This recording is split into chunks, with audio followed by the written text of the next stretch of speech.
যেমন আল্লাহ সুবহানাহু ওয়া তাআলা অসংখ্য পশু পাখি সৃষ্টি করেছেন, আপনি জানেনই এটা কেন করেছেন। আল্লাহ এগুলোকে জান্নাত দেওয়ার জন্য সৃষ্টি করে নাই।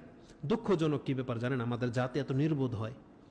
ইন্টারনেট খুললেই দেখবেন 8 প্রকারের প্রাণী জান্নাতি, 7 প্রকারের প্রাণী জান্নাতি, এই 8 প্রকারের প্রাণী জানা যাবে। এগুলোর মধ্যে ভিউ মিলিয়ন মিলিয়ন।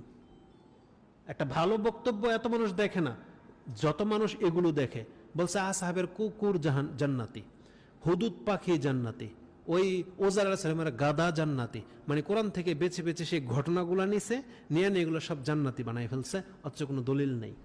না, আল্লাহ জান্নাত কোনো পশু পাখির জন্য বানায় নেই, কোনো পশু পাখি জান্নাতে যাবে না। জান্নাত শুধু জিন এবং ইনসানের জন্য, মানুষের জন্য। যারা মুসলিম তারা শুধু জান্নাত পাবে, ওখানে কোনো পশু পাখির কথা আল্লাহ সুবহানাহু ওয়া তাআলা এবং রাসূলের হাদিসে উল্লেখ করেননি। এটা মানুষের মন গড়া, মানে বানানো কথাবার্তা।